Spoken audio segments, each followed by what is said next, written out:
Hello everyone, first time మన channel చూస్తుంటే subscribe చేసుకోవడం మర్చిపోవద్దు. ఇదొచ్చేసి ట్విస్ట్ బ్రేకింగ్ ఎపిసోడ్ అండి. ఆల్రెడీ ప్రోమోలో చూసే ఉంటారు. కావ్య శ్వేత గురించి నిలదీస్తుంది రాజ్ని. మరి ఆ తర్వాత ఏం జరిగిందో ఈ ఎపిసోడ్లో చూద్దాం రండి. వీడియోలోకి వెళ్ళినట్లయితే శ్వేత భర్త అరవింద్ వచ్చి తనని బాగా కొట్టి రాజ్కి శ్వేతకి మధ్య ఏదో సంబంధం ఉందని మాట్లాడిన మాటలన్నింటికీ కూడా ఇక శ్వేత చాలా బాధపడుతూ ఉంటుంది. అరవింద్ అక్కడి నుంచి వెళ్ళిపోయిన తర్వాతే కావ్య వచ్చి ఈ మాటలన్నీ వింటుంది కాబట్టి వీళ్ళిద్దరిని బాగా అపార్థం చేసుకుంటుంది.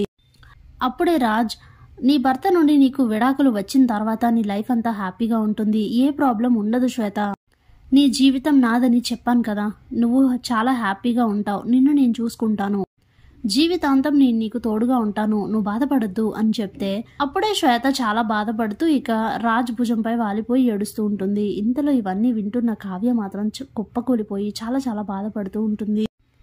ఇక రాజ్ కాసేపటికి శ్వేతని ఓదార్చి తనే డివోర్స్ పేపర్స్ పైన సైన్ చేసి మనకి పంపిస్తాడు. శ్వేత, నువ్వేం బాధపడద్దు, ఇక మన ప్రాబ్లం క్లియర్ అయినట్లే అని చెప్తే ఆ మాటలు విని షాక్ అయిపోతుంది కావ్య. అంటే తన భర్తతో తనకి విడాకులు ఇప్పించి ఈయన నాకు కూడా విడాకులు ఇచ్చి వీళ్ళిద్దరూ కలిసి ఉండాలనుకుంటున్నారా అనుకుని చాలా చాలా బాధపడుతూ ఏడుస్తూ ఇక అక్కడి నుంచి వెళ్ళిపోతుంది. అప్పుడే కావ్య ఇంటికి రాగానే స్వప్న, ఇందిరాదేవి అందరూ కూడా కావ్యని అడుగుతూ ఉంటారు. ఏంటి కావ్య, ఫస్ట్ డే ఎక్స్పీరియన్స్ ఎలా ఉంది, ఏమేం వర్క్స్ చేసావు ఆఫీస్లో అని అడుగుతుంది స్వప్న. అప్పుడే కావ్య డిజైన్స్ వేశాను అని అంటుంది.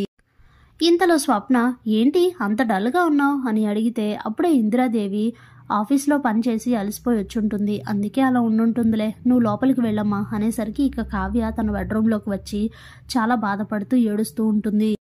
ఈ ఇంట్లో ఎవరికైనా ఈ విషయం తెలిసినా, మా అమ్మా నాన్నలకు ఈ విషయం తెలిసినా తట్టుకోగలరా, అయినా ఈయన ఎందుకు ఇంత దారుణమైన పని చేస్తున్నారు, అంటే తొందరలోనే నేను అనుకున్నదంతా జరగబోతోందా, జరగబోయేది ఎలాగో నాకు తెలిసింది కాబట్టి ఆయన నాకు విడాకులు ఇచ్చి నన్ను వెళ్ళిపోమంటే నేను తట్టుకోలేను, కాబట్టి అదేదో నేనే వెళ్ళిపోవడం మంచిది, ఎలాగో పుట్టింటికి వెళ్ళిపోవాలని నిర్ణయించుకున్నాను కాబట్టి తను వచ్చాక శ్వేత గురించి నిలదీసిన తర్వాతే ఈ ఇల్లు దాటుతాను, అలాగే ఇంట్లో అందరి ముందు కూడా శ్వేత గురించి రాజుగారితో చెప్పించిన తర్వాతనే నేను ఇంట్లో నుంచి వెళ్ళిపోతాను, నాది ఏ తప్పు లేనప్పుడు తప్పు చేసిన దానిలా నేనెందుకు వెళ్ళిపోవాలి, రాణి ఈ రోజు తాడో బేడో తేల్చుకుందాం అనుకుని కావ్య రాజు కోసం ఎదురు చూస్తూ ఉంటుంది.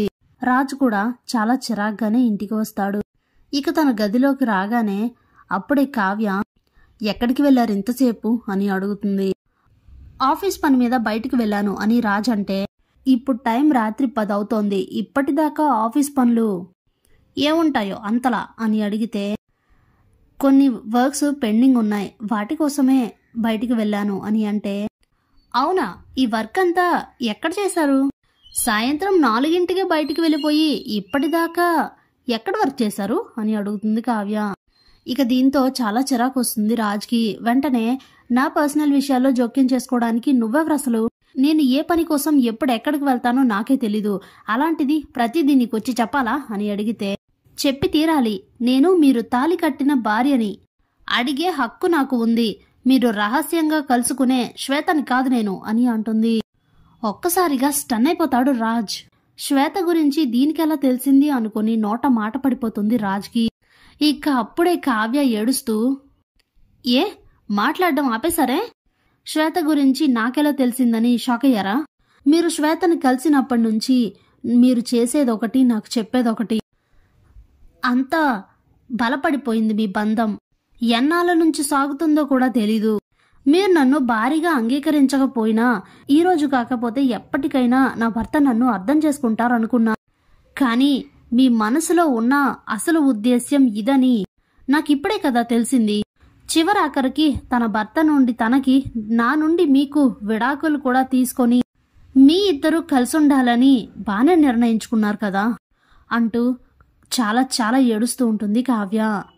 అప్పుడే రాజ్ తన దగ్గరకు వచ్చి, అది కాదు, నేను చెప్పేది ఒకసారి వింటావా అని అడిగితే అప్పుడే కావ్య దండం పెట్టి, మీరేం చెప్పవసరం లేదు, నేనేం విననవసరమూ లేదు, శ్వేత అరవింద్కి విడాకులు ఇచ్చినట్టే ఈరోజు కాకపోతే రేపైనా మీరు నాకు కూడా విడాకులు ఇస్తారు, అలాంటి పరిస్థితే వస్తే నేను తన్ని తట్టుకోలేను. కాబట్టి మీరు నన్ను వెళ్ళిపోమండం కాదు, నేనే రేపు ఉదయం మా పుట్టింటికి వెళ్ళిపోతాను అని చెప్పి అక్కడి నుంచి వెళ్ళిపోతున్న కావ్యని చెయ్యి పట్టుకొని ఆపుతాడు రాజ్.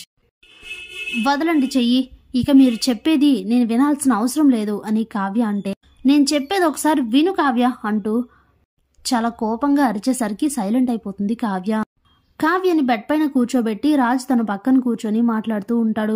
చూడు కావ్య, ఇప్పుడు నేనేం చెప్పినా కూడా నువ్వు వినే పరిస్థితుల్లో లేవని నాకు తెలుసు. అయినా కూడా చెప్తాను. చెప్పవలసిన బాధ్యత నాకు ఉంటుంది. నువ్వనుకుంటున్నట్టు శ్వేతకి నాకు మధ్య ఏమీ లేదు. మేమిద్దరం కాలేజ్ డేస్ నుంచి ఫ్రెండ్స్ అంతే. కానీ అసలు ఇప్పుడేం జరుగుతుందో తెలుసా? శ్వేతకి బాగా ఆస్తి ఉందని చూసి అరవింద్ తనని పెళ్లి చేసుకున్నాడు.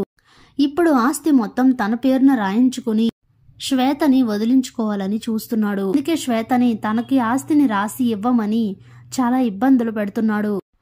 అందుకే శ్వేత ఇన్నాళ్ల తర్వాత నా దగ్గరకు వచ్చి నా హెల్ప్ కోరింది. ఇప్పుడు వాళ్ళిద్దరికీ డివోర్స్ ఇప్పించే బాధ్యత నాపై ఉంది. శ్వేతకి అరవింద్ అంటే చాలా ఇష్టం. కానీ ఇప్పుడు అరవింద్ అలా మోసం చేసేసరికి శ్వేత తట్టుకోలేకపోతుంది. అందుకే తనకి ధైర్యం చెప్తూ తనకి సపోర్టివ్గా ఉన్నాను. అంతే తప్ప మా మధ్య ఏం లేదు అని రాజు అంటే, ఇదంతా విని షాక్ అయిపోతుంది కావ్య. మరి అలా అయితే జీవితాంతం నేను నీకు తోడుగా ఉంటాను, నీ జీవితం నాది అని ఎందుకు చెప్పారు అని అడుగుతుంది కావ్య. ఎలాగైనా అరవింద్ నుంచి శ్వేతకి విడాకులు ఇప్పించి తనని క్షేమంగా యుఎస్లో ఉన్న వాళ్ళ తల్లిదండ్రుల దగ్గరికి చేర్చాలి. అందుకే ఇదంతా చేస్తున్నాను తప్ప ఇంతకు మించి మా ఇద్దరి మధ్య ఏమీ లేదు అని చెప్తాడు గట్టిగా. ఇదంతా విన్న కావ్య స్టన్ అయిపోతుంది. కావ్య రాజ్వైపు అలా చూస్తూ ఉంటే, ఏంటి నమ్మవా? ఏదైనా కట్టుకథ చెప్తున్నాను అనుకుంటున్నావా? ఈ భూమి పైన నాకు మా అమ్మ కంటే ఎవ్వరూ ఎక్కువ కాదు. అలాంటి మా అమ్మ పైన ప్రమాణం చేసి చెప్తున్నాను, ఇంతకు మించి మా ఇద్దరి మధ్య ఏమీ లేదు అని చెప్తే, ఇక కావ్య అనవసరంగా మిమ్మల్ని అపార్థం చేసుకున్నానండి, నన్ను క్షమించండి అంటూ చాలా ఏడుస్తూ ఉంటుంది కావ్య. ఇక రాజ్ తనని దగ్గర తీసుకొని ఓదారుస్తూ ఉంటాడు. Thanks for watching.